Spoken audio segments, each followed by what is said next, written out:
আচ্ছা, ভবরোগটা কি?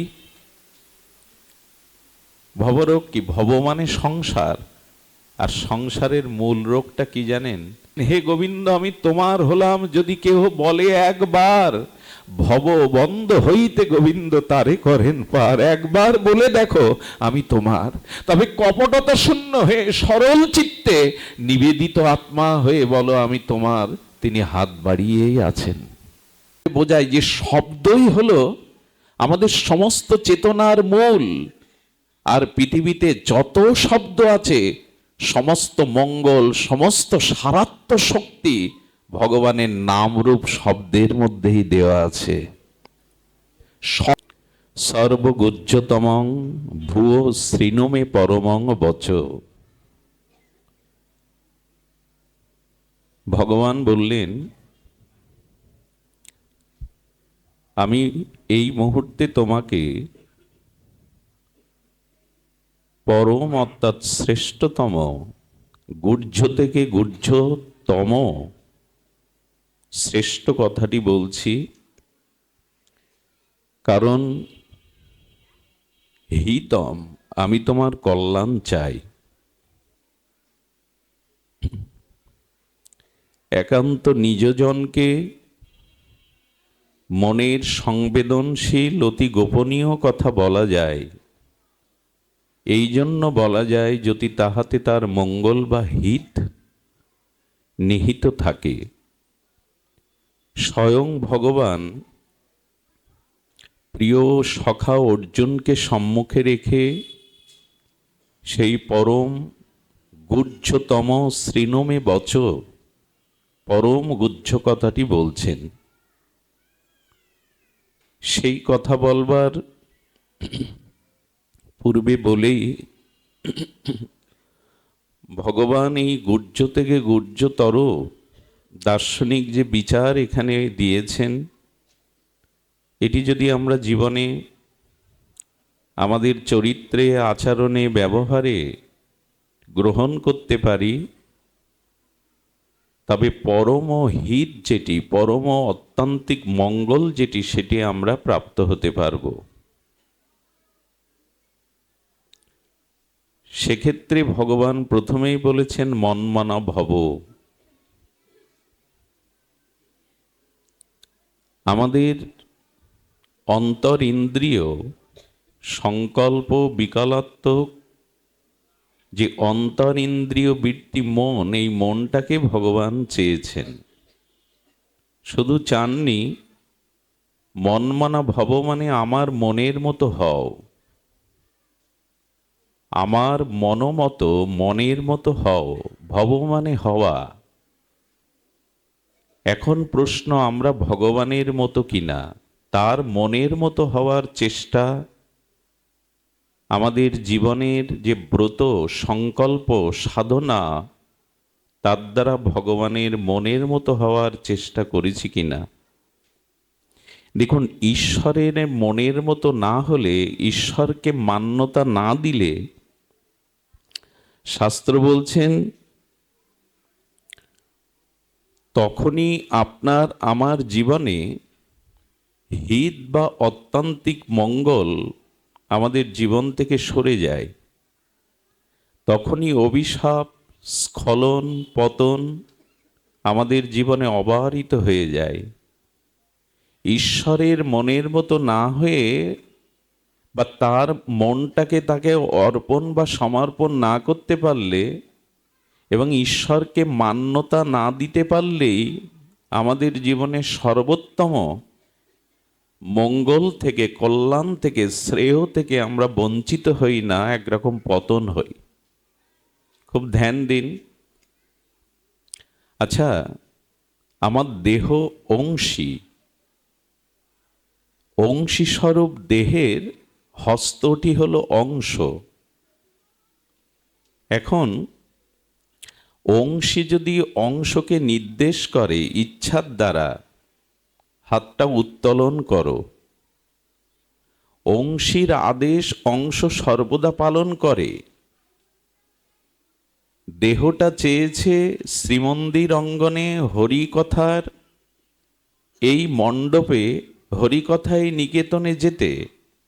এই জন্য অংশী দেহের অংশ চরণটি এখানে চলে এসেছে। এখন যখন অংশীর মান্যতা অংশ না দেয়, কখন দেয় না? হাতটাকে বলছি তুমি ওঠো, উত্তোলন করো। হাত যখন অংশীর কথা শুনছে না, তার একটাই কারণ, হাতে ব্যাধি এসেছে, হাত ব্যাধিগ্রস্ত হয়েছে। এই জন্য অংশী হাত তোলার চেষ্টা করতে বললেও বা নির্দেশ দিলেও হাত তুলতে, এটা রোগ কিনা? অংশ অংশীকে নির্দেশ করছে তুমি হাত উত্তোলন করো, আপনি তুলতে পারছেন না মানে হাত সুস্থ নয়, ব্যাধিগ্রস্ত। ঠিক যখন অংশী স্বরূপ ঈশ্বরের অংশ স্বরূপ আমরা তার নির্দেশ বা তার মান্যতায় না চলি, তখনই জানতে হবে আমাদেরও জীবনে স্খলন পতনের ব্যাধি এসে দেখা দিয়েছে।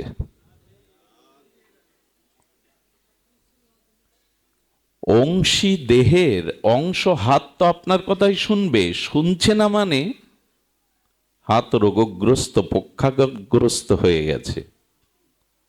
আমরা কার অংশ?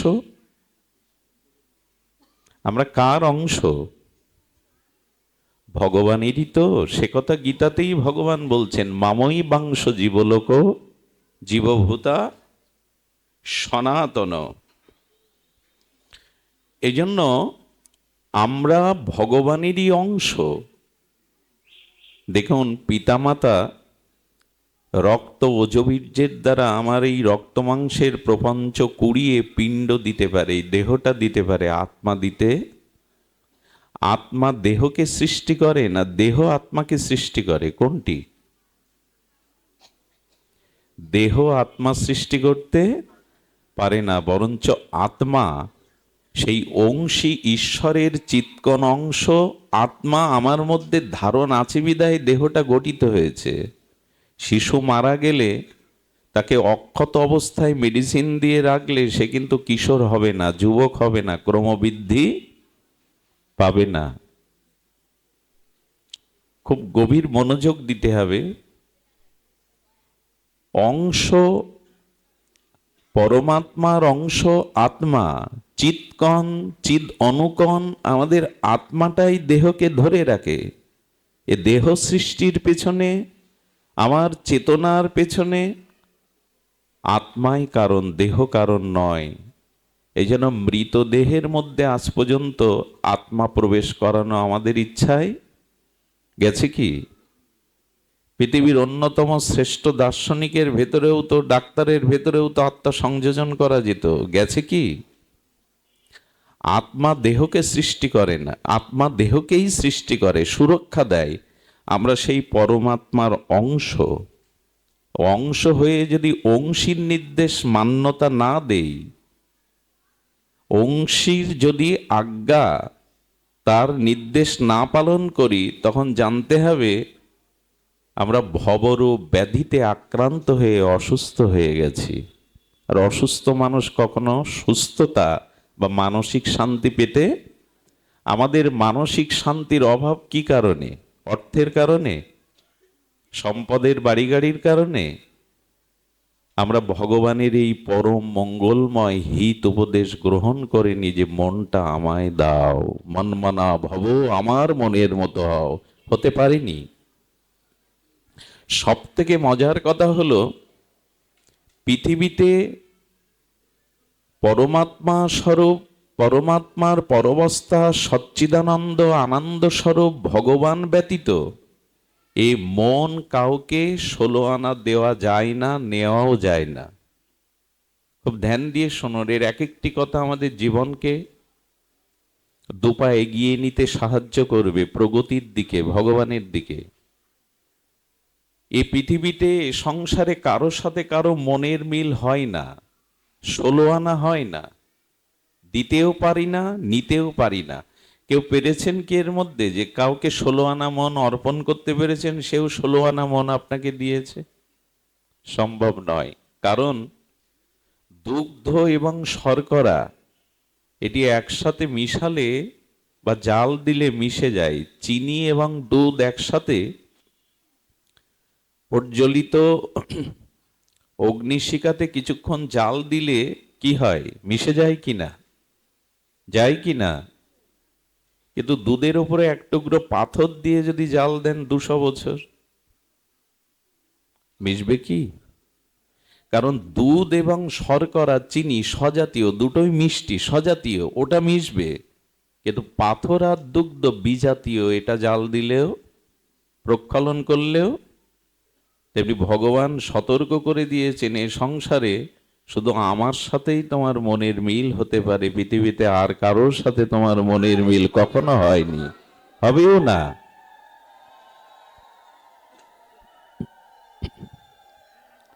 এজন্য একটু ধ্যান দিন, যখনই আমরা ঈশ্বরের ইচ্ছার সাথে বিরোধ করি, খুব মূল্যবান দার্শনিক বিচার করা হয়েছে, খুব ধ্যান দিয়ে শুনুন। যখনই স্বয়ং পরম ব্রহ্ম ঈশ্বরের ইচ্ছার বিরুদ্ধচারণ করি, আমরা ইচ্ছার বিরুদ্ধে আমাদের জীবনকে পরিচালনা করি, তখনই অভিশাপ নেমে আসে, আর এসেছেও তাই আমাদের জীবনে। আচ্ছা, তার ইচ্ছাটা কি একবার জানতে চেষ্টা করেছেন? আমাকে যিনিতে সৃষ্টি করলেন, এই অনন্ত সুন্দর ব্রহ্মাণ্ড আমার জন্যই রচনা করলেন, এই আনন্দ যজ্ঞে আমাকে নিমন্ত্রণ করলেন, এই জগতের আনন্দ যজ্ঞে আমার নিমন্ত্রণ করলেন উনি, আমাকে যে গড়লেন, আমি তার ইচ্ছাটা একবারও মনের দ্বারা জানতে চেষ্টা করেছি, তিনি আমার কাছে কি চান? এটা প্রশ্ন করুন সবাইকে, ঈশ্বর আমার কাছে কি চান, আমাকে কেমন করে তিনি গড়তে চেয়েছেন? এ উত্তর অনুসন্ধান আমরা সবাই রাখি না বলেই আমাদের জীবনের এই ভয়াবহ পরিণতি। তিনি আমাকে কি রূপে চান? আমার এই জন্মের পেছনে, এই সৃষ্টি আনন্দ যজ্ঞে আমন্ত্রণের পিছনে তিনিই একমাত্র কারণ। তিনি কেমন করে চেয়েছেন আমাকে, কি রূপে চেয়েছেন, তার ইচ্ছাকে মান্যতা দিয়ে চলেছি তো। যত আপনি তার ইচ্ছার, এই জন্য আমাদের উচিত বিড়ালির বাচ্চার মতো হওয়া। আমাদের উচিত কি? বিড়ালির বাচ্চার মতো হওয়া, বানরের বাচ্চার মতো না। বানর হনুমানের বাচ্চাটা মাকে জড়িয়ে ধরে, মা ওকে জড়িয়ে ধরে না। লক্ষ্য করবেন, হনুমান বা বানরের বাচ্চাগুলো শাবকটা মাকে বুক বেড দিয়ে জড়িয়ে ধরে, মা ধরে না। আর এই জন্য লাফালাফি স্বভাবের বানর হনুমানের বাচ্চাগুলো যখন পড়ে যায়, তখন উল্টে বাচ্চাকে থাপড়ায় ওর মা, ভালো করে ধরিসনি কেন, এই জন্য পড়ে যায়। কিন্তু বিড়ালি যখন তার বিড়ালির বাচ্চাটাকে ঘাড় মোটকে ধরে, পড়ে যায় তো। তার কারণ হলো, ওখানে শাবক বাচ্চা তার মাকে ধরেছে, আর এখানে মা তার বাচ্চাকে ধরেছে। আমার মনে হয় দুহাত বাড়িয়ে দিয়ে সরল নিষ্কপটে ভগবানকে বলুন, তুমি আমাকে ধরো, আমি ধরলে হারিয়ে ফেলি, বারবার ছেড়ে ফেলি, তুমি ধরো আমায়। এই আবেগের কথা নয়, দার্শনিক বিচারের সর্ব অবধিকতা এটাই, তুমি আমাকে ধরো, আমি ধরলে বারবার হারিয়ে ফেলি হাত, তুমি আমায় ধরো। এই গান আপনাকে গাইতে হবে। প্রাণনাথ, বংশীধারী, মুরলীধারী শ্যামসুন্দরের কাছে এই গান গাইতে হবে। গানের পয়ারটি জেনে নিন, গুনগুন করে আজ থেকে গাইবেন তার সামনে গিয়ে।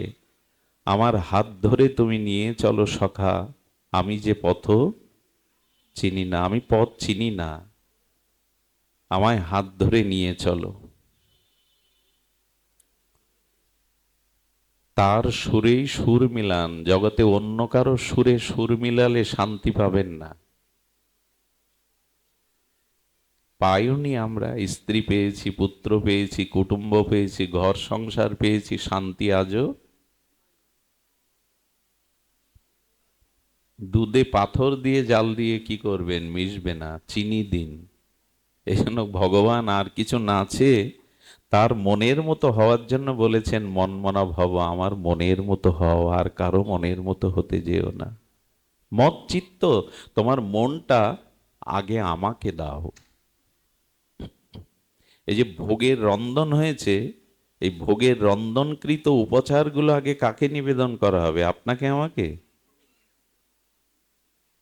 ওগুলো প্রিয় অধিদৈবকে, দেবতাকে নিবেদন করে তার কৃত প্রসন্ন প্রসাদটাই তো আমরা পাবো। তো ভালোবাসা মনটা ভগবানকে দিয়ে তার মনের মতো, তার রঙে রাঙান। এরপর ভগবান থেকে মনের ভিতরে যে ভালোবাসাটা আসবে, ওটা জগৎকে, স্ত্রী পুত্রকে দিন, তবেই শান্তি, না হলে শান্তি নাই। তার অসীমে মন প্রাণটার দিকে ধেয়ে যান, তার দিকে ধেয়ে যান। তিনি অনন্ত অসীম, তার দিকেই মনটাকে ধাবিত করুন, দেখবেন পথ হারা হবেন না। কবিগুরুর একটি চরণ মনে পড়ে। ঋষি কবি তো, তোমারেই করিয়াছি জীবনেরও ধ্রুবতারা। এ গান গাইতে পারিনি, এ সুর মূর্ছনা জীবনে তুলতে পারিনি, এ রাগ রাগিনী গাইতে পারিনি। তোমারেই করিয়াছি জীবনেরও, করেছি কি না অর্থকে, সম্মানকে, দেহকে, সংসারকে, পদ প্রতিষ্ঠাকেই ধ্রুবতারা করেছি। এই জন্য আসুন, ঈশ্বরের ইচ্ছাকে বিরোধ করবেন না। তিনি যেটা চেয়েছেন তার মনের মতো হয়ে মনটা তাকে অর্পণ করে এ সংসারে চলাটাই, তার সম্মুখে হস্তটা বাড়িয়ে দিয়ে বলা, তুমি ধরো আমায়, আমার হাত ধরে তুমি নিয়ে চলো সখা, আমি যে পথ চিনি না। আহা, আমাদের বৈদিক সনাতন দার্শনিক তত্ত্ব, এর মহিমা বড় প্রাঞ্জল, বড় হৃদয়কে তৃপ্ত করে, শীতল করে। এই জন্য ঈশ্বরের, আচ্ছা, ঈশ্বরের ইচ্ছার বাইরে আমরা কখন চলে যাই? ধ্যান দিয়ে শুনছেন কি? শীতে জড়তা আসতে পারে, দেহ সুখবোধ আসতে পারে, তাড়িয়ে দিন কিছুক্ষণের জন্য। বহু কোটি জন্মের সুকৃতি একত্রিত হলে, পুণ্য বা সুকৃতি, হরিকথা সাধু সঙ্গের সৌভাগ্য মেলে, বহু জন্মের কোটি সুকৃতি একত্রিত হলে। এই জন্য এটাকে যেন আমরা হেলায়, অবহেলায়, অলসতায়, জড়তায় হারিয়ে না ফেলি। কাউকে যদি আসার প্রতীক্ষা করতে হয় কোনো প্রিয়জনের, তবে প্রতীক্ষায় থাকুন, ঘুমিয়ে পড়বেন না। ঘুমিয়ে পড়লে কুঞ্জ দুয়ার হতে হয়, তো প্রিয় এসে ফিরে যেতে পারে, যার জন্য এলাম সে তো ঘুমিয়ে। যে প্রিয়ের অপেক্ষায় সতৃষ্ণ চাতক নয়নে অপেক্ষা করে আছেন, প্রিয় আমার কুঞ্জে আসবে, সে কুঞ্জ দুয়ার হতে ফিরে যেতে পারে যদি দেখে প্রিয়া ঘুমিয়ে পড়েছে। জেগে থাকুন। ঈশ্বরের ইচ্ছার বিরুদ্ধে কখন যায় আমরা? তখনই যায় যখন আমাদের ভিতরে অহং, দেহ অভিমান, দেহত্ববোধ, অভিমান, অহংকার এসে দেখা দেয়। 6 বছর বয়সে ব্রজলীলায় গোপীদের বসন হরণ করেছিলেন গোবিন্দ, তাই না? এ নিয়ে অনেকেই কটূক্তি করে, কৃষ্ণ গোপীদের বসন চুরি করেছে। 6 বছর বয়সের ব্রজনন্দন, কিন্তু এ কথা কেউ বলে না 16 বছরের যুবক কৃষ্ণ সতী দ্রৌপদীকে বস্ত্র জুগিয়েছেন। বোঝা যায়, এ কথা খুব কম লোকই বলে। প্রায় লোকের মুখে শোনা যায় অনাদিরাদি কৃষ্ণ পুরুষোত্তম গোপীদের বসন হরণ করেছেন 6 বছর লীলাতে, কিন্তু 16 বছরের কিশোর কৃষ্ণ দ্রৌপদীর বস্ত্র হরণে যে তিনি বস্ত্র জুগিয়েছেন, এ কথা কেউ বলে না। আমাদের তো দোষ দেখায় স্বভাব, সেটা ভগবানের চরিত্রেও, দিব্য লীলাতেও। গোবিন্দ বসন চুরি করলেন কেন জানেন? আসলে বসনটা বাসনা ধরুন। গোবিন্দ বললেন, এই দেহ সুখের বাসনা থাকলে আমাকে পাওয়া যায় না, পতিরূপে চেয়েছে তো, একান্ত প্রিয় রূপে চেয়েছে তো। তা আমার কাছে আসতে গেলে বাসনাটা আমি আগে নিয়ে নিই। এই বাসনাটাই, দেহ অভিমানটাই, দেহে আবেশটাই তার ইচ্ছার থেকে দূরে সরে যাওয়া, তার মনের মতো থেকে আমরা তার মনের বিরোধ ভাবে চলা। বোঝাতে পারলাম না, সে অভিজ্ঞতা অনুভূতি তো নাই, আমার ভজনও নাই, কি করে বোঝাবো? যখনই স্বাতন্ত্র কামনা আসে আমার, স্বাতন্ত্র কাম মানে, কামনা মানে ইচ্ছা, কামনা মানে ইচ্ছা, ইচ্ছাটাকেই কামনা। তো গোবিন্দ বললেন স্বাতন্ত্র ইচ্ছা বা স্বাতন্ত্র কামনা আনলেই তুমি আমার থেকে দূরে সরে যাবে। কামনা দুই প্রকার, একটু ধ্যান দিন। কামনা দুই প্রকার, সেটি হলো মালতীর মালাগাতি পরাবো দোহার গলে, এটা কামনা না, ইচ্ছা না? মালতীর মালা গেথে চন্দন চর্চিত করে যুগলের গলে পরাবো রাধা মাধব, এটা কামনা কিনা? এটা কামনা। বলছেন এই কামনা থাকুক, কিন্তু আমি আমার প্রিয়ার গলে মালা পরাবো কামনা বাসনা চরিতার্থের জন্য, রক্ত মাংসে পিণ্ডের গলে, এ কামনা আর এ কামনা এক হবে কি? আমি শ্রাবণ পূর্ণিমায় ফুল্ল ফুলদলে যুগল মাধব মাধুর্য মূরতি রাধা মাধবকে বসে দোল দেব, ফুল দোলনায় দোদুল দোলনায় শ্রাবণী পূর্ণিমায় যুগলকে আমি দোল দেব, এই ইচ্ছাটা। আর আমি আমার কামনা বাসনার এই দেহাবেশ নিয়ে, এই রক্ত মাংসের কামনাসক্ত জীব যদি তার প্রিয়াকে নিয়ে দোল খাওয়ার ইচ্ছা করে, দুটোই তো ইচ্ছা। ভগবানের প্রীতির জন্য, আত্ম কল্যাণের জন্য, আত্মতৃপ্তির জন্য ভগবানের আনন্দ দেওয়ার, সুখ দেওয়ার ইচ্ছাটাই প্রকৃত কামনা। এ কামনা থাকুক, এ কামনা নষ্ট করবেন না। কিন্তু ভগবানের সুখ ব্যতীত, তার প্রীতি ব্যতীত যখন সুখটা আমার দেহ ভোগের জন্য, আমার নিজ সুখের জন্য, এই রক্ত মাংসের পিণ্ড পচা গলা রক্ত মাংসের দেহ ভোগের জন্য কামনা আনি, তখন সেই কামনাটার নাম হয় স্বাতন্ত্র কাম। শব্দটা বড় মাধুর্য শব্দ দিয়েছেন ঠাকুর মশাই, নরোত্তম ঠাকুর, স্বতন্ত্র কাম। অর্থাৎ তোমার ভোগের জন্য যে ইচ্ছাটা জাগলো তার নাম স্বাতন্ত্র কাম। আর প্রিয় পরমকে সুখ দেওয়ার জন্য মনে যে ইচ্ছাটা জাগলো এরই নাম প্রেম। একটা ওঠায়, একটা নামায়, একটা নর্দমা দূষিত কদর্য প্রদূষিত জল, আর একটা হলো গঙ্গাবাড়ি। ভগবানের সেবার ইচ্ছাটা, তাকে সুখী করবার ইচ্ছাটা পূর্ণিমা, আর আমার দেহভোগের ইচ্ছাটা ঘোর অমানিসার অন্ধকার। আমার দেহভোগের কামনাটা এ সংসারে প্রতি দুর্গন্ধময় নর্দমার প্রদূষিত জল, আর ভগবানকে সেবার ভাবনাটা হলো শুদ্ধ গঙ্গাবাড়ি। আমার দেহভোগের কামনাটা জরাজীর্ণ লোহা, ভগবত সেবার কামনাটা হলো সুবর্ণ সোনা। দুটোই ইচ্ছা, দুটোই ইচ্ছা। কবে বুঝবো আর? আত্মেন্দ্রিয় প্রীতিবাঞ্ছায় ত্যাগ করে কৃষ্ণেন্দ্রিয় প্রীতিবাঞ্ছাটা কবে বুঝবো? তবে বিশেষ সাধু কৃপা না হলে এটা বোঝা, মহৎ সঙ্গ না হলে, ভাগবত অনুভূতি হৃদয়ে না জাগলে, কোনো মহতের অনুভববেদ্য ভজনানন্দী কোনো শুদ্ধ মহাপুরুষের শুভ দৃষ্টি আমার প্রতি না পড়লে, তাদের শুভ আশীর্বাদে এগুলো জানা যায়। এগুলো জানা যায়, এগুলো সহজে জানা যায় না।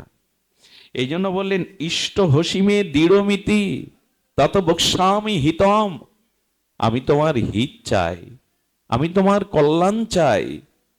এই জন্য তুমি অহং এনো না, স্বাতন্ত্র কাম এনো না। স্বাতন্ত্র কাম যদি আছে, নিজ দেহভোগের ভাবনা যদি তোমার আসে, তখনই আমরা ঈশ্বরের ইচ্ছার বিরোধ করে ফেলি। ঈশ্বরের ইচ্ছার বিরোধ কখন করি? যখন দেহাবেশ সশুক বাসনা, সশুক কামনা আমাদের জীবনে চলে আসে। আচ্ছা, আপনারা বিজ্ঞজন, অনুভবী জন, ভজন রাজ্যে, প্রগতির রাজ্যে আপনারা আছেন, না হলে হরি কথা শুনতে আসতেন না। আজ পর্যন্ত শ্রী ভগবানের সামনে গিয়ে একবারও জিজ্ঞাসা করেছেন তুমি ভালো আছো? করি কি? আরে বাইরে যেটা করি না, আপনি ভালো আছেন তো, আমি ভালো আছি, তুমি ভালো আছো তো, সব ডাহা মিথ্যা কথা। কেউ ভালো নেই, ফর্মালিটি মেনটেন না কি বলে যেন, আমি তো মূর্খ জানি না, মানে পরিবেশ পরিস্থিতি নিয়ন্ত্রণের জন্য হ্যাঁ ভালো আছি। ভালো আছি, ভালো আছি শব্দটাও ভালোভাবে বলতে পারে না। ভগবানকে জিজ্ঞেস করেছি তো তুমি ভালো আছো তো, তুমি কুশলে? এই প্রশ্ন একদিন একজন করেছিলেন গোবিন্দের কাছে। ইনি হলেন নারদ। প্রভু, তুমি কুশলে আছো তো, ভালো আছো তো? ভগবানের কাছে গিয়ে জিজ্ঞাসা করবেন কিছু কথা। আচ্ছা, আপনি যে ভোগ রাগ দিলেন ভগবানকে, প্রতিদিন তো ফুল মালা চন্দন নির্মাল্য ভোগাদি দেন, উনি গ্রহণ করেছেন কিনা জিজ্ঞাসা করেছেন কোনোদিন? বলে এইগুলো জিজ্ঞাসা করবেন যারা বিগ্রহ সেবা করেন, অর্চন করেন, এগুলো পেয়েছে কিনা। যদি বলে উত্তর দেবে, বলে হ্যাঁ উত্তর দেবে। উত্তরটা সবসময় বাক্যে দিতে হয় না, অনুভূতির রাজ্যে ভাষা নয়, ভাষা বাদেও অনেক বিনিময় হয়, হয় কি না? তুমি অনেক কথা যাও যে বলে কোনো কথা না বলি। অনুভূতির রাজ্যে শব্দ চলে না, ওখানে শব্দ করা নিষেধ। আহা, গোপীরা কৃষ্ণকে সেবা দেবে, কৃষ্ণ বলবে এই সেবা দাও তাই দেবে তা নয়। কৃষ্ণের হৃদয়ে যে সেবার ইচ্ছাটা জাগবে, মুখে বলবে না, অনুভূতির দ্বারে গোপীদের মনে সেটা জেগে যাবে। শিশু সন্তানের ক্ষুধা লেগেছে কিনা মাকে ডেকে ডেকে বলে কি? বলে কি? বাৎসল্য প্রেমমতী মা বুঝে নেয় কিনা খোকাকে খেতে দিতে হবে? অনুভূতির রাজ্যে শব্দ চলে না, আমরা ওই রাজ্যে নেই বিধায় ঝগড়াঝাটি বাঁধিয়ে ফেলি, যন্ত্রণায় কাতর হই। তুমি অনেক কথা যাও যে বলে কোনো কথা না বলি, ওখানে ভাষা চলে না। এই জন্য দেবতার কাছে গিয়ে, প্রিয় পরমের কাছে গিয়ে সেবা দিয়ে জিজ্ঞাসা করবেন যে তুমি সন্তুষ্ট হয়ে সেবা নিয়েছে তো? উত্তর কি আসবে জানেন? ঠোঁটের কোণে একটা ঝিলিক হাসি দেখতে পাবেন, চোখের কোণে আর ঠোঁটের কোণে বিগ্রহের। যদি হাসে, জানবেন আজ আপনার সেবা গ্রহণ করেছেন। দেখবেন মহামায়ার অষ্টমী পূজার যে আরতি হয়, ওই সময় ওই পুরোহিত ঠাকুর যখন পঞ্চপ্রদীপে ধূপ দ্বীপে আরতি করেন জগৎ মাতার, তখন মুখের দিকে চোখের দিকে তাকিয়ে দেখবেন মা মিন্ময়ী নেই, চিন্ময়ী হয়ে যেন আমার চোখে কথা বলছে। ওই প্রতিমা এখন দেখুন। আপনি সেবা দিয়ে জিজ্ঞাসা করবেন অনুরাগে তুমি গ্রহণ করেছে তো? চোখের কোণে, অধরের কোণে একটা মিষ্টি হাসি দেখতে পাবেন। যদি হাসি না দেখতে পান, জানবেন সেবা গ্রহণ করেনি। বৃন্দাবনে আচার্যরা এক এক দিন রাধারানীকে, গোবিন্দকে এক এক রঙের পোশাক পরান। মাঝে মাঝে জিজ্ঞাসা করবেন আজ কি পোশাক পরতে ইচ্ছা করছে বলো শ্যামসুন্দর তোমার? সেবা মানে কি ওই ফুল আর মন্ত্র আর ঘন্টা নাড়া? কবিগুরু অবশ্য একটা কথা বলে দিয়েছেন, তোমার পূজার ছলে তোমায় ভুলে থাকি। ওর মধ্যে পূজা ধূপ দীপ আড়ম্বর মন্ত্রোচ্চারণ করছে, কিন্তু প্রাণ নেই, অনুরাগ নেই। তোমার পূজার ছলে তোমায় ভুলে, নামে পূজা, প্রাণ নাই, অনুরাগ নাই, প্রীতি নাই। এই জন্য যা কিছু করবেন, এক মালা জপ, একটু ফুল চন্দন আন্তরিকভাবে করবেন, অনুরাগে করবেন। উনি ভাবগ্রাহী, উনি ভাবটাই নেন, বাইরের উপচার নেন না। আমাদের ভুল হয়ে যায়, রকমারি করে নানান বিচিত্র উপাচারে আলোর ঝলকানিতে তাকে খুশি করতে চায়, কিন্তু বিশ্ব ব্রহ্মাণ্ডের মাধুর্যমরতি স্বয়ং ভগবানকে অনুরাগ দিয়ে ছাড়া, প্রীতি ভক্তি ছাড়া অন্য কিছু তো সখী করা, এইখানেই আমাদের ভুল। জিজ্ঞাসা করবেন আজ কোন রঙের পোশাক পরবে গো তুমি, বলে দেবে। যাই হোক, স্বাতন্ত্র কামনা যেই আসবে, নিজ দেহ ভোগের বাসনা যখনই সসুখ বাসনা আসবে, জানবেন ঈশ্বরের ইচ্ছা হতে আপনি দূরে সরে গেছেন। আর এই দূরে সরে গেলেই, দূরে সরে যাই কেন জানেন? এই দেহ আর সংসারের একটা প্রবল আকর্ষণ, আসক্তি, ভোগের বাসনা। একটা কথা বলি, কথাটা বলবার আগে আমার মধ্যে সতর্কতা আসছে, আমি অধিকারী কিনা কৃপা করুন, ক্ষমা করবেন। অধ্যত্তকে ক্ষমা করার জন্য আগে হাত জোড় করে ক্ষমা চেয়ে নিচ্ছি। এটার অধিকারী আমি নই বলবার। আমাদের ভাগবতে দত্তাত্রেয় ভগবান 24 জনকে গুরু করেছিলেন। কয়জনকে? মানে যার কাছ থেকে আধ্যাত্মিক অনুশীলন বা শিক্ষা পেয়েছিলেন তাকেই গুরু করেছিলেন। তার মধ্যে একটি গুরু হলো উর্নাভ। উর্নাভ মানে মাকড়সা। মাকড়সাকে গুরু করে কেউ, তাও ভগবান গুরু করছে, দত্তাত্রেয় ভগবান। মাকড়সা গুরু করলো কেন জানেন? আহা, মাকড়সা দেখবেন তার নিজের ভেতরের মুখের লালা দিয়ে শিল্পের মতো একটা জাল নির্মাণ করে। এই অভিজ্ঞতা আমাদের প্রত্যেকের আছে, ঘরে বাইরে। ওরকম জাল আপনি বুনতে পারবেন না। আচ্ছা, ও উপাদানটা ও বাইরে থেকে আনে না, ওর মুখগহ্বরের লালা দিয়ে ও জালটা নির্মাণ করে। উদ্দেশ্য কি জানেন? রাজ্য বিস্তার করা। এই রাজ্যে আমরা যেমন বাড়ি গাড়ি ভূ সম্পত্তি চাকর বাকর ভোগ বিলাসের জাল বুনি, বুনি কিনা? ব্যাংক ব্যালেন্স ভোগ সুখ বাড়ি গাড়ি সুন্দরী রমণী জাল বুনে যায়। সারা জীবন এই জাল বুনি সুখে থাকবো বলে সসুখ ভোগবাসনায় একটা জাল বুনি। জাল বোনার পরে কি করে জানেন? ওইখানে বাচ্চা কাচ্চা নিয়ে বেশ সুখে রাজত্ব শুরু করে, কিন্তু ওই জালে আটকে ও নিজেই। কিন্তু এর পরের সংবাদটা, ওই জন্য বলছি আমার বলবার অধিকার আছে কিনা। ওই যারা ওর বাচ্চা কাচ্চা ছিল, রাজত্ব সৃষ্টি করেছিল সংসারের মোহমায়ায়, ওরা কি করে জানেন? ওরা মাঝে মাঝে ওই জালে আটকানো মৃত বা ওই জালে আটকানো মাকড়সার ভেতরে তার যে কলিজা, তার অস্তিত্ব ওর আপনজনরাই খেয়ে নেয়। এই জন্য শুকনো মাকড়সার জালে গিয়ে দেখবেন মাকড়সাটার পর্দা আছে ওর ভেতরে কিছু, ওরাই খেয়ে ফেলে।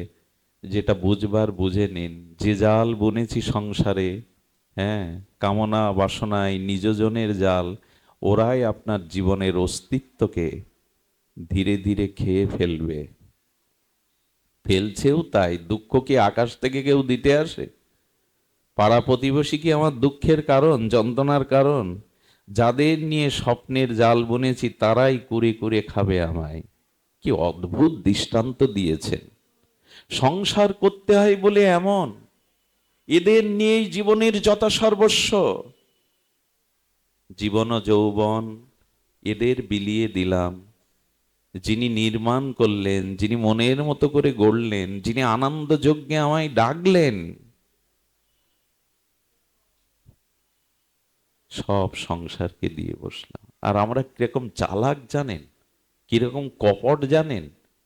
সারা জীবন ভোগ করে, দেহ ভোগ করে, সংসার সুখ করে, চর্বশেষ্য লেজ্জ পেয়ে পেয়ে যখন বুড়ো হয়ে গেল, বয়স বৃদ্ধ হয়ে গেল, আর কেউ ভালোবাসে না, উঠতে বসতে কটু কথা বলে, আমার আর প্রয়োজন নেই, তখন বৃন্দাবনে নবদ্বীপে গিয়ে সাধুদের বলে, বাবা সব ছেড়ে দিয়ে এলাম। কত বড় চালাক! সব ছেড়ে, দেখবেন খুব আস্ফালন করে বলে, বাবা সব ছেড়ে দিয়ে এসেছি। ওরা তো বোকা না, ওরা ভজনানন্দী মহাপুরুষ। ওরা মনে মনে বলে, বাইরে দুঃখ পাবে বলে। কেউ কেউ মুখের উপরে বলে, সব ছেড়ে দিয়ে আসিসনি, সব ছেড়ে আসিসনি, সব দিয়েই এসেছিস। এখন তোকে কে নেবে এই জরা ব্যাধিগ্রস্ত শরীরটা? কাকে দিতে এসছিস? সন্ধ্যার ঝরা ফুলে দেবতার পূজা হয় না, শুকনো বাসি ফুলে কেউ বাসর রচনা করে না। তোমার হাসি, তোমার বাসি, তোমার যৌবনটাই দিতে হতো তাকে। সব ওদের বিলিয়ে দিয়ে এখন উচ্ছিষ্টটা দিতে এসে আস্ফালন করে বলে, সব ছেড়ে এসেছি। কত বড় কপটতা এগুলি! ভগবানকে জিজ্ঞাসা করবেন তুমি ভালো আছো তো? পারলে ভগবানকে প্রতিদিন আশীর্বাদ করবেন। ভগবানকে আশীর্বাদ করেছেন কখনো আপনারা? একটু কথা বলছেন না কেন? ভগবানকে আশীর্বাদ করবেন। আমি একটা কথা বলি আপনাদের, কোনো মানুষের মাথায় হাত দিয়ে আশীর্বাদ করার যোগ্যতা আমার আছে কিনা আগে ভাববেন। তুমি সুখী হও, হবে তো? এই জন্য প্রাতঃস্মরণীয় বন্দনীয় চরণ ব্রজের অলংকার আমাদের বিনোদ বাবা বলেছেন যে কারো মাথায় হাত দিয়ে ওইভাবে বলবে না সব ভালো হয়ে যাবে, সুখী হয়ে যাবে। যদি না হয়, আশীর্বাদ ভগবানের বেলায় খাটে। আচ্ছা, ভগবানের সামনে গিয়ে যদি বলে হে রঘুপতি রামচন্দ্র তুমি অমর হও, খাটবে কি না? উনি তো অমরই, উনি তো মরবেন না, জরা মৃত্যু ব্যাধিগ্রস্ত নয়। আচ্ছা, যদি সীতামাকে বলি মা তোমার শীতের সিঁদুর অক্ষয় হোক, হবে কি না? কথা বলছেন না তো আপনারা? কিন্তু এই আশীর্বাদ অন্য জায়গায় খাটবে? যা প্রতিফলিত হয় না, সাকার হয় না, তা আশীর্বাদ না, তার নাম সান্ত্বনা বাক্য। আমরা সব সান্ত্বনা বাক্য দেই। আমাদের অযোধ্যাতে কনক ভবনে রাম সীতার মন্দিরে একজন যেতেন। তো উনি রামকে পুত্র জ্ঞান করতেন। কি জ্ঞান করতেন? বাৎসল্য প্রেমে রামচন্দ্রকে পুত্র জ্ঞান করতেন। আর জানকীকে তাহলে কি জ্ঞান করবেন? জগৎমাতা জানকীকে পুত্রবধূ। তো উনি যখন মন্দিরে যেতেন মাঝে মাঝে ওই যে রামচন্দ্রকে মালা পরিয়ে ওখানে রামচন্দ্রকে দেখতেন। পূজারীকে বলতেন প্রতিদিন বৌমার সামনে এভাবে দাঁড়াতে আমার একটু লজ্জাবোধ হয়, এক কাজ করো তো, মাঝে মাঝে তুমি পর্দাটা টেনে দিও, একটা অংশ টেনে দিয়ে যত জানো কি আমাকে, বৌমা আমাকে। এই তার অনুভব। চিন্তা করুন তো ভালোবাসাটা কোথায় পৌঁছে গেছে। ছেলের মুখ পিতা প্রতিদিন দেখতে পারে, কিন্তু বৌমার সামনে প্রতিদিন এসে দাঁড়ালে বৌমার তো একটু সংকোচ হতে পারে, পর্দাটা টেনে দিও। একদিন কি বলবো, এটা সত্য ঘটনা। এই ব্যাসপীঠে বসে কোনো প্রহলিকা করা, মনোগড়া কোনো কল্পিত সিদ্ধান্ত উচিত নয়। একদিন উনি তাড়াহুড়ো করে গিয়ে রামকে দেখে চোখের জলে আনন্দে ভুবন ভোলানো রূপ, আমার রাম আমার পুত্র, এই স্নেহ বাৎসল্য প্রীতিতে তার চোখ দিয়ে প্রেমাশ্রু ঝরছে। সেদিন আর পুরোহিত ছিল না, সীতামা নিজে সে পর্দাটা টেনে দিয়ে গেল সংকোচ হবে বলে। তার মানে এই সেবাটা গ্রহণ করেছেন। ভালোবাসায় না, একটা কথা বলি, একাকী ন রমতে, একা প্রেম হয় না। আমরা গতকাল এই বিষয়ে একটু বল, একাকী ন রমতে, উপনিষদ বলছেন একাকী কখনো প্রেম হয় না। কিন্তু যখন দুই লাগবে, প্রেমের রাজ্যে যখন একাকী ন রমতে দুজন হলাম, কিন্তু দুজন দেহ হতে পারে। প্রেম তাকেই বলে যখন দেহ দুজনের কিন্তু আত্মা একজনের হবে। এসব কথা অনেক উপরের কথা, আমরা সহজে নিতে পারবো না। ওই রাজ্যের মানুষ তো না, তবু বলতে স্বাদ হয়। কেউ কেউ তো এটা অনুভব করে। আর প্রেমের গলিতে যদি একবার কেউ যান, তাহলে ওখানে ওই যে দুটো হলো রমণের জন্য, লীলা আস্বাদনের জন্য দুই হলো, কিন্তু বেশিক্ষণ দুই থাকতে পারবে না। প্রেমী প্রেমী আর প্রেমিকা বা প্রেয়সী বা প্রিয়, এটা সবসময় এক হতে চাইবে। আর এই জন্য বৃন্দাবনের নিকুঞ্জ মন্দিরে রাধা মাধব ওই প্রেম এবং প্রেমী দুটো মিলে গৌর হয়ে যায়, দুই আর থাকে না। দুই থাকে না কেমন জানেন কি করে বোঝায়? প্রথমে পোশাকটা বাঁধা হয়। আমি যদি আপনাকে আলিঙ্গন করি এই মুহূর্তে, আপনার আমার পোশাক বাঁধা হয়, পোশাক খুলে ফেলুন। আমি বন্ধুকে আলিঙ্গন করছি, ওখানে আমার উপবীত যে উপনয়ন আছে ওই সুতোটাও বাঁধা হয়ে দাঁড়াবে। এক সময় দুটো দেহ বাঁধা হয়ে দাঁড়াবে। এই রাধা কৃষ্ণ মিলিত হয়েই তো তবে গৌর হয়। এই জন্য যতদিন তার সাথে মিশে না যেতে পারতেন, সমুদ্র থেকে জল যতই মেঘ হয়ে পৃথিবীতে বৃষ্টি হয়ে ঝরুক, আবার সে সমুদ্রেই মিশবে।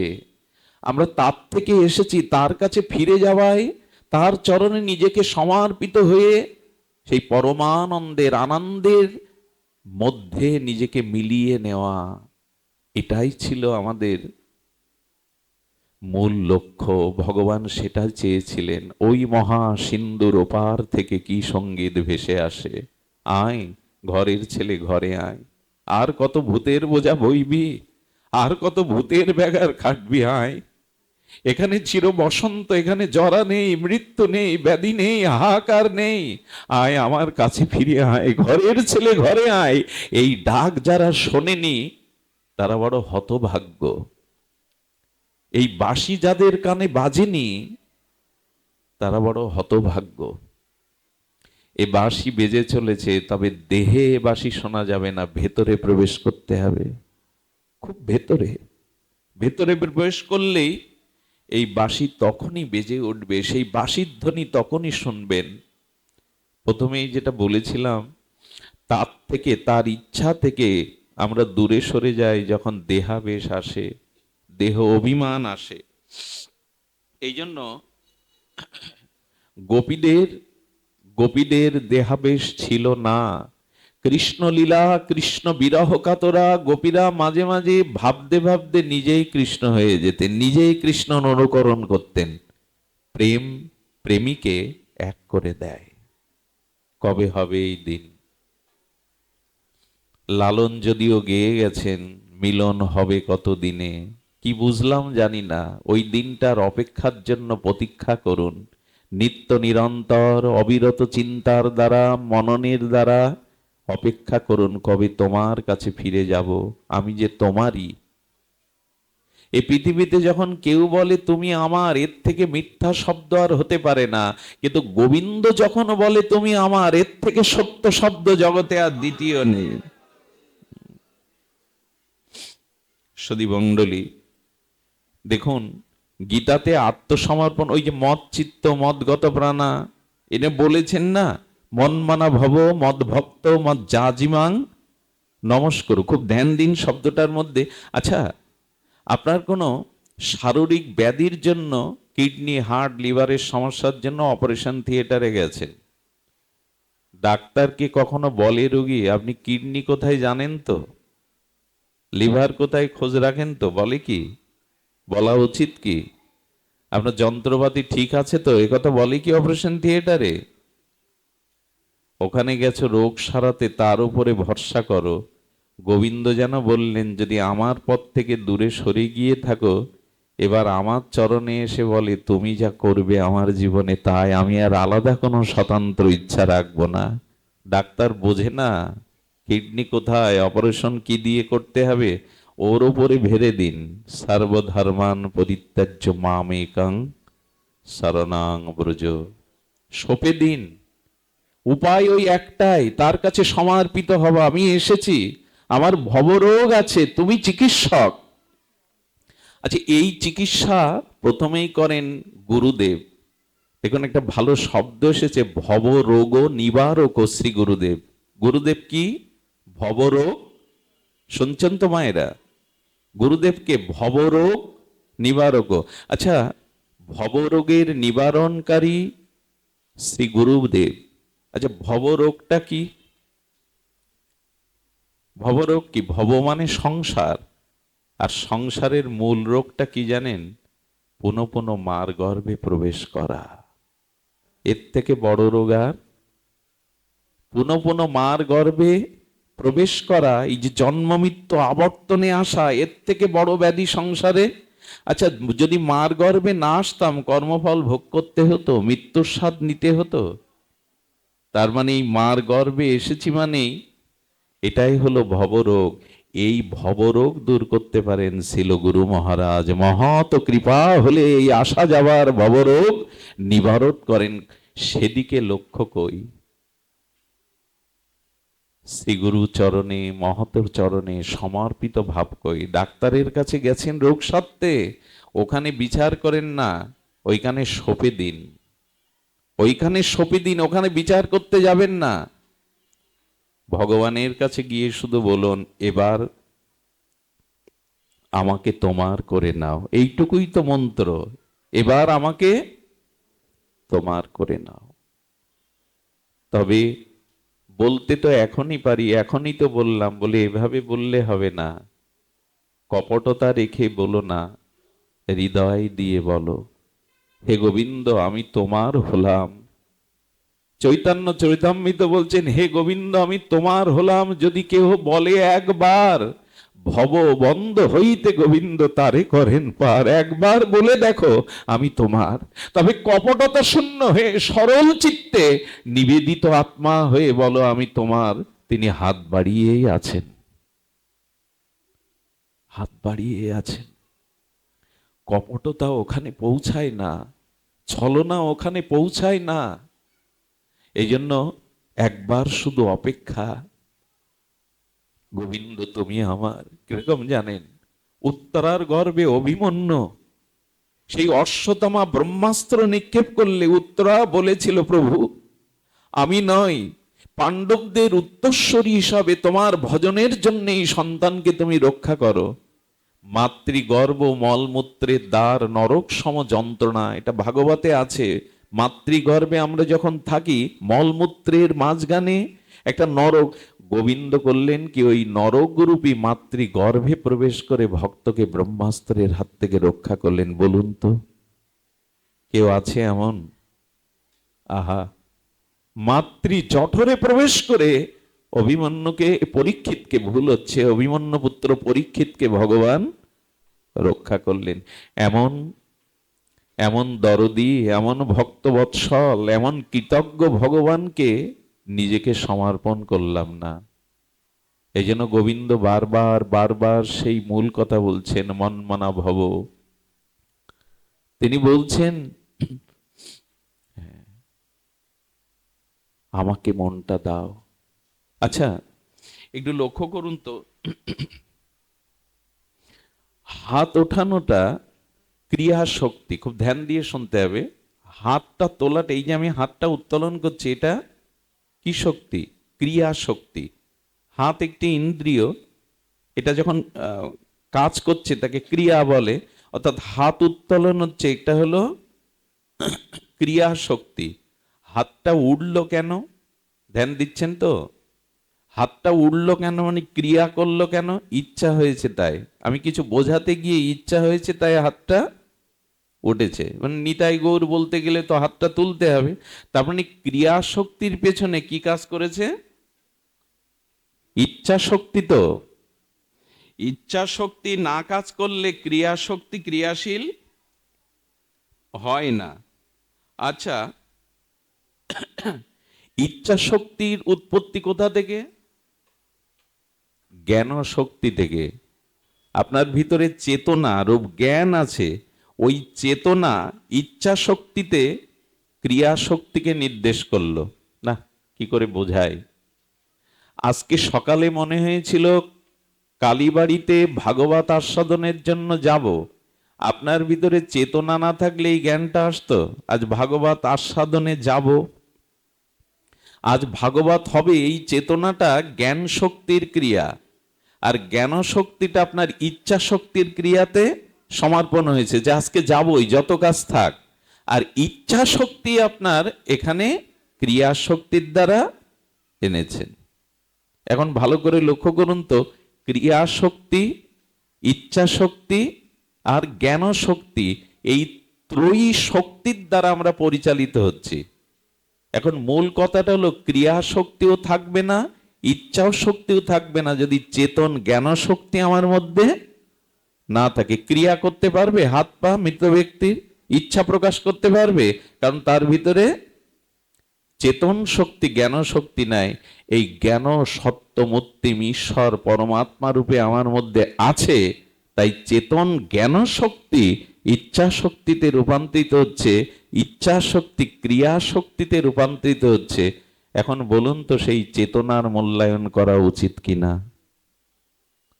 এখন আমরা সেই চেতন শক্তির, ইচ্ছা শক্তি ক্রিয়া শক্তিকে সেই চেতন শক্তির অনুকূলে কাজে লাগাচ্ছি তো। এভাবে ঝড়ের মতো বলে গেলে এসব কথা বোঝা যাবে না। এই কথা বুঝতেই জীবাধমের 30 বছর লেগে গেছে, তবু তো বুঝিনি।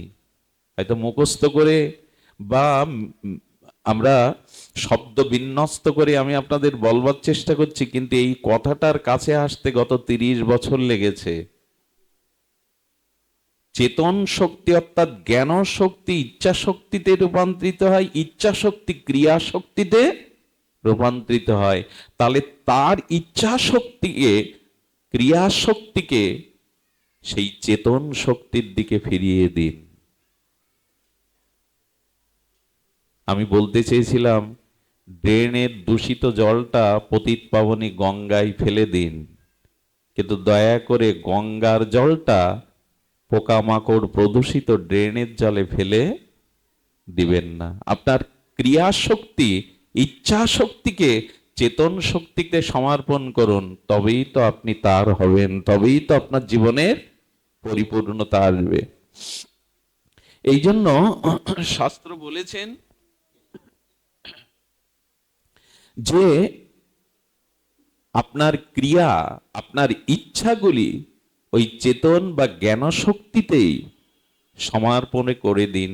এটাই আমাদের জীবনের সর্ববড় পূজা হবে, এটাই আমাদের জীবনের সর্বোত্তম উপাসনা হবে, এটাই আমাদের জীবনে আত্মনিবেদন হবে যে আমার ক্রিয়া, আমার ইচ্ছা তোমাতেই সমর্পিত হোক। আর যদি ঘুমিয়ে থাকি, অচেতন থাকি, তখন যেন এটা বলতে পারি, সেটা যেন বলতে পারি, আমার এ ধূপ না পোড়ালে গন্ধ কিছুই নাহি মিলে, আমাকে পোড়াও। আমাকে পুড়িয়ে যখন থাকি অচেতনে চিত্ত আমার, আঘাত সেজে পরশ তব সেই তো পুরস্কার। বলতে পারবো তো? যখন থাকি অচেতনে চিত্ত আমার, হ্যাঁ, আঘাত সেজে পরশ তব সেই তো পুরস্কার। জগতে যে দুঃখ যন্ত্রণা আঘাত, এটা আমাকে জাগাবার জন্য, তোমার স্মৃতিকে মনে করবার জন্য। এই জন্য আসুন দুঃখকে, যন্ত্রণাকে, অভিশাপকে আমার জাগাবার মন্ত্র, ওই যে ঘুম ভাঙানিয়া, ঘুম জাগানিয়া হয়ে আঘাত না করলে তো কেউ ঘুম থেকে উত্থিত হয় না, তাকে অন্তত শব্দের দ্বারা আঘাত করতে হয়, ডাকতে হয়। এই জন্য আমি আপনাদের কাছে সর্বশেষ নিবেদন করে পাঠ বিশ্রাম করব, জীবনে যে অবস্থা আসছে অনুকূল প্রতিকূল, সবই আমাকে জাগাবার জন্য তার আশীর্বাদ মনে করে তার মুখপানে চেয়ে থাকুন। এটাই দুঃখকে জয় করবার, অবস্থাকে জয় করবার একমাত্র পথ। সবশেষে বলবো, এই জ্ঞান শক্তিকে, চেতন শক্তিকে জাগাবার একটা সর্বশ্রেষ্ঠ মন্ত্র আমি একটু আপনাদের প্রসন্ন দৃষ্টিতে গুরু মহারাজের কৃপায় সামান্য একটু জানিয়ে যাই। আমি অনুরোধ করছি হাত জোড় করে, আঁচল পেতে না, হৃদয় পেতে কথাটা গ্রহণ করুন। যদি আপনার সেই সুপ্ত চেতনাকে জাগাতে চান, সেই ঈশ্বর সত্তাকে, সচ্চিদানন্দ স্বরূপকে পূর্ণ জাগ্রত করতে চান, তবে একটি নিবেদন করব আপনাদের, সেটি হলো একমাত্র ভগবানের নামকে এই মুহূর্ত থেকে নিত্য নিরন্তর সংকল্প করে আশ্রয় নিন। এই কথাটুকুই সামান্য একটু শুনতেই হবে। ইচ্ছা শক্তিটা আপনারা একটু প্রয়োগ করুন এই শব্দটার দিকে। পৃথিবীতে যা কিছু, সব কিছুর মধ্যে শব্দই প্রধান। এই দেখুন, এর মধ্যে শব্দ পাচ্ছেন, শব্দ পাচ্ছেন, কিন্তু এটা যখন ছিঁড়বেন তখন এর থেকে একটা শব্দ হবে। ওর মধ্যে শব্দটা ছিল, ছিল কি না? দুটো পাথর এক জায়গায় রাখুন, শব্দ পাবেন? দুটো পাথরকে সাংঘর্ষিক ভাবে ধাক্কা দিন, শব্দ আসবে কিনা? আপনি হাতটা ঘষুন, তার মানে শব্দ ব্রহ্মেরই এ জগৎ।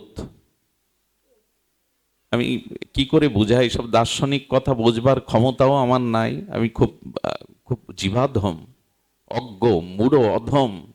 কি করে বোঝাই যে শব্দই হলো আমাদের সমস্ত চেতনার মূল। আর পৃথিবীতে যত শব্দ আছে, সমস্ত মঙ্গল, সমস্ত সারাত্ম শক্তি ভগবানের নাম রূপ শব্দের মধ্যেই দেওয়া আছে। শব্দ ছাড়া আপনি বিনিময় কিছু করতে পারবেন না।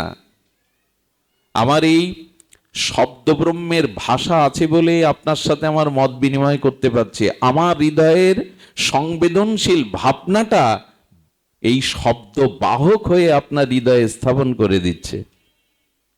শব্দ ধনাত্মক শব্দ আছে, ধ্বনি দিয়ে যা উচ্চারণ করি, আর বর্ণাত্মক আর ধনাত্মক ধ্বনি দিয়েও বোঝানো যায়। দোকানদার শুনতে পাচ্ছে না, ধ্বনি দিলেন। আলুর কথা জিজ্ঞাসা করছেন, বোবা জানি না, আপনি ইঙ্গিত করছেন। ধনাত্মক আর বর্ণাত্মক এই দুটি শব্দই দিয়ে আমরা জগতে পরিচালিত হচ্ছি। যখন বললেন আলু কত করে, ইঙ্গিতে বর্ণাত্মক না ধনাত্মক শব্দের দ্বারা, ভাবের দ্বারা বোঝাতে চেষ্টা করলেন। দোকানদারও আঙুল তুলে ধনাত্মক না, বর্ণাত্মক না, ধনাত্মক বা ইঙ্গিতাত্মক শব্দ দিয়ে আপনাকে দামটাও বলে দিল। আমার বলবার অভিপ্রায় হলো, শব্দ ছাড়া আমরা চলতে পারি না। আপনার হার্টবিটের শব্দ যদি না থাকে, আপনার এই যে নাড়ির শব্দটা যদি না থাকে, স্পন্দন যদি না থাকে, কারণ আমি বোঝাতে চেষ্টা করছি এইটুকু আমার অজ্ঞতার মধ্যে দিয়ে, যে শব্দের মধ্যেই সমস্ত শক্তি নিহিত। আচ্ছা, এখানে আপনারা বসে আছেন কেন? শব্দ ছাড়া এখানে আর কিছু আছে নাকি? পুরস্কারের ব্যবস্থা, ধনী হওয়ার ব্যবস্থা? এখানে তো জল পিপাসা লাগলেও আপনাকে কেউ এক গ্লাস জল দেবে না। এখানে আপনি সব থেকে পৃথিবীর কঠিন কাজ কি জানেন? একজন 2 ঘন্টা ধরে কথা বলছে আর আমি 2 ঘন্টা নীরবে শুনছি। পৃথিবীতে এর থেকে কঠিন কাজ আর অন্য সময় এটা আপনি পারবেন না, 5 মিনিটও পারবেন না। পৃথিবীর সব থেকে কঠিন কাজ করছেন, অথচ সব থেকে মানসিক শান্তি আপনি এখন পাচ্ছেন। সংসারের বোঝা, সংসারের চিন্তা আপনার মনের মধ্যে নাই। এটাই শব্দের মহিমা, শব্দের মহিমা। দেখুন, এই জন্য ধনাত্মক এবং বর্ণাত্মক শব্দাবলী সমস্ত শক্তির আধার। এই পৃথিবীর সৃষ্টির মূলেও শব্দ ব্রহ্ম, নাদ ব্রহ্ম, ওম। এই পৃথিবীর সৃষ্টির মূলেও এই নাদ ব্রহ্ম। এই জন্য শব্দকে ব্রহ্ম বলা হয়।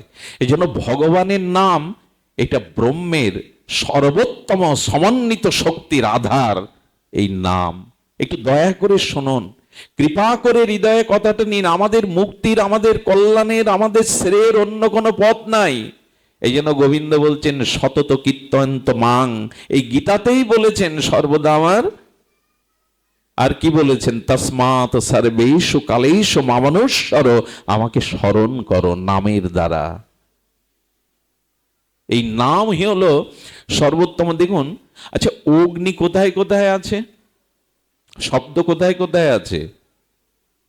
শব্দ সবখানেই আছে।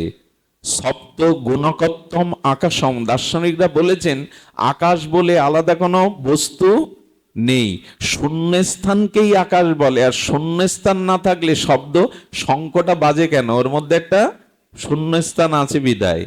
আমরা আহারটা নিতে পারি কেন? ওখানে একটা শূন্যস্থান আছে। তাই আমরা ঘরে বাস করতে পারি কেন? ঘরে একটা শূন্য জায়গা, ওখানে সব ইট কাঠ দিয়ে ভরিয়ে রাখুন, ঘরে যেতে পারবেন? শব্দ গুণকত্তম, শব্দই যার গুণ তাকে বলে আকাশ। শব্দ সবখানে আছে, আছে কি না? শব্দ সবখানে আছে। অগ্নি কোথায় আছে? এই দেখুন, শক্তি কোথায় আছে? আচ্ছা, জলে আগুন আছে? আছে মা? সবাই না বলছে। জলবিদ্যুৎ তৈরি হয় কি করে? সূর্যের কিরণ যেখানে যেখানে প্রতিভাত হয় ওখানে আগুন আছে। সূর্যের কিরণ যেখানে যেখানে প্রতিভাত হয় ওখানে এই জলবিদ্যুৎ প্রকল্প থেকে বিদ্যুৎ তৈরি হয়। জলে হাত দিয়ে বিদ্যুৎ পাবো তো? আপনার মধ্যে আগুন আছে বিধায় আপনি বেঁচে আছেন, তাপ আছে বিধায়। আচ্ছা, কোনো মরা মানুষকে স্পর্শ করে দেখেছেন? সে কখনো গরম, স্পর্শে গরম দেখায় কিনা? তারা সব মৃত ব্যক্তি শীতল বরফের মতো, তাপ নাই। সব পাতার মধ্যে, সব গাছের মধ্যে, এই যে এখন আগুনের উপরেই বসে আছি আমরা, এই কাঠগুলো কি আগুন নয়? এর মধ্যে কি আগুন নাই? জ্বালিয়ে দিন। তার মানে জলের মধ্যে আগুন আছে, কিন্তু আমি খুঁজে পাবো কি? আচ্ছা, মাটির মধ্যে গন্ধ আছে, মাটি খুঁড়ে পদ্ম ফুলের গন্ধ, রজনীগন্ধার গন্ধ, গোলাপের গন্ধ পাবেন। ফুলের গাছগুলো কি করে মাটি থেকে গন্ধ নিয়ে ফুলের পরাগ রেণু তো আমাদের দেয়। আমি বলতে চাইছি, আগুন সবখানে আছে, ফুলের গন্ধ মাটিতে আছে, কিন্তু সেটা আপনি আমি আবিষ্কার করতে পারি না। ফুলের পরাগ রেণু পবনে মলয়ে গন্ধ সুগন্ধ বিলিয়ে দেয়। ঠিক তদুপরি ভগবানের নামের মধ্যে ভগবানের সমস্ত শক্তি নিহিত আছে, প্রেম নিহিত আছে। যিনি এই নামটাকে নিত্য নিরন্তর অনুধ্যান করেন, এই নামের মধ্যে দিয়েই তিনি পরম ব্রহ্মের সমস্ত কৃপা লাভে সমর্থ হন। এই নামই আশ্রয় হলো মহাপ্রভুর লক্ষ্য ছিল। শুধু নাম নিবেন না, আরেকটু অনুরোধ করি, কারণ নামের সাথে সাথে আর তিনটি জিনিস ওতপ্রোতভাবে জড়িত। যার নাম আছে তার রূপ থাকতে হবেন। কোন বস্তুর নাম ব্যতীত কোনো রূপ আপনি কল্পনা করতে পারবেন না। অর্থাৎ যখনই ভগবানের নাম নিচ্ছেন, ওই নামের মধ্যে তার রূপটাও, মধুসূদন বলে যদি কাউকে ডাকি, নামই তো ডাকলাম, কিন্তু একটা আকার চলে এলো নামের সাথে সাথে, তাতে একটা রূপ থাকতে হবে। এই জন্য নামের মধ্যে রূপ আছে। আর যার নাম আছে, যার রূপ আছে, তার ভিতরে কিছু না কিছু গুণও আছে। নাম, রূপ এবং তার কিছু লীলাও আছে। তো ভগবানের নামের মধ্যেই ভগবানের নাম, রূপ, লীলা সন্নিবিষ্ট হয়ে আছে। সব থেকে বড় কথা, ভগবানের আনন্দ সন্তুষ্টির জন্য এই নামই হলো আমাদের সর্বশ্রেয় উপায়। ভগবানের গুণমহিমা কথা আর ভগবানের শ্রীনাম, এই নাম নিতে হবে। তবে কেমন করে? হ্যাঁ, এহেন কৃষ্ণ নামে প্রেম না হয় অঙ্কুর। হ্যাঁ, নাম কিভাবে নিতে হবে এটি তো আমাদের জানা ঠাকুর মশায়ের। গৌরাঙ্গ বলিতে হবে পুলক শরীর, কই হয় না তো। হা, গৌরাঙ্গ বললে তো শরীর পুলকিত হয় না। হরি হরি বলিতে নয়নে বহে নীর, কই নয়নে তো প্রেমস্র আসে না। আচ্ছা, এই ভিড়ের মধ্যে যদি কোনো মা তার শিশু সন্তানকে হারিয়ে ফেলে, তার খোঁজবার ভাষা কি? চোখের জল তো আমার খোকা কোথায়, বলতে পারো আমার খোকা কোথায়? আর কোনো দিকে তো তার দৃষ্টি নেই। অনেক জন্মই তোমাকে দূরে রেখেছি প্রিয়। এজন্য সেই সন্তান হারা মা যেমন চোখের জলে উৎকণ্ঠা পিপাসা ব্যাকুলিত হয়ে আমার খোকা কোথায় খুঁজে বেড়ায়, যেদিন ভগবানের নাম নিতে নিতে প্রেমস্র বিগলিত হবে, গৌরঙ্গ বলিতে পুলক শরীর, হরি বলিতে নয়নে বহে নীর, সেই দিন এই নাম তার কাছে নিয়ে যাবে আপনাকে। নাম যেন যন্ত্রের মতো না হয়, শুধু যন্ত্রের মতো যেন নাম হয়। গুরুদেব বলে দিয়েছেন, যন্ত্রের মতো শুধু নিয়ম রক্ষা করছি, নামে অনুরাগ চাই, নামে প্রীতি চাই। দেখুন নামে প্রীতি কেমন জানেন? রাধারানী বললেন, সখী কে গো শোনাইল শ্যাম নাম, কানেরও ভেতরে দিয়া মরমে পশিল গো, আকুল করিল মন। রাধারানীর কানে যেই শ্যাম নামটা প্রবেশ করেছে, রাধারানী কি বলছেন? কে গো শোনাইল, কানেরও ভেতরে দিয়া মরমে পশিল গো, আকুল করিল মোর। এক নামে রাধারানী ব্যাকুল হয়ে গেছে, আকুল হয়ে গেছে। আমরা তো কতবার নাম নেই, ব্যাকুলতা তো জাগে না।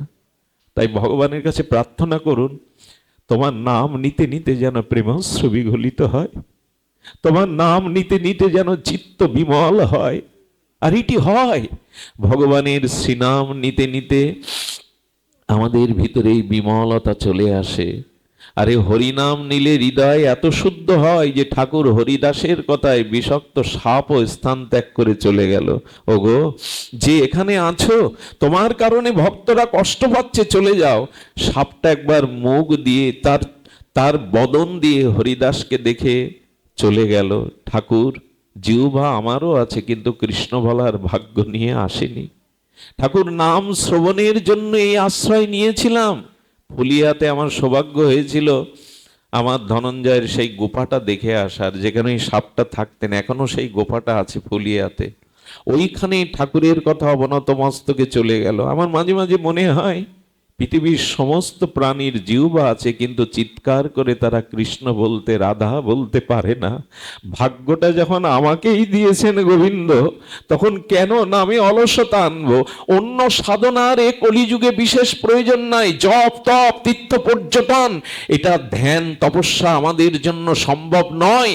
এই রোগগ্রস্ত অনিত্য কাল কবলিত শরীরে এখানে শুধু হরি কথা আর ভগবানের নামকে আশ্রয় করার কথা মহাপ্রভু বারবার বলেছেন। এক কৃষ্ণ নামে সমস্ত পাপ ক্ষয়, আর কৃষ্ণ নাম লইতে প্রেমের উপচায়। এই তো, আসুন নামকেই গ্রহণ করি নিত্য নিরন্তর। খাইতে শুইতে উঠিতে বসিতে নামই আমাদের হোক। মনের অনুরাগ মিশিয়ে, মনের প্রীতি মিশিয়ে, আর লীলা চিন্তনের মাধ্যমে এই নামই হোক আমাদের জীবনের একমাত্র ব্রত, একমাত্র। এই জন্য মহাপ্রভুর শেষ কথা, মহাপ্রভুর সেই উক্তি, শোনো মিশ্র কলিযুগে নাহি তপযোগ্য, যে জনা কৃষ্ণ ভজে তার মহাভাগ্য। অতএব গৃহে তুমি কৃষ্ণ ভজ গিয়া, খুঁটিনাটি পরিহরি একান্ত হইয়া।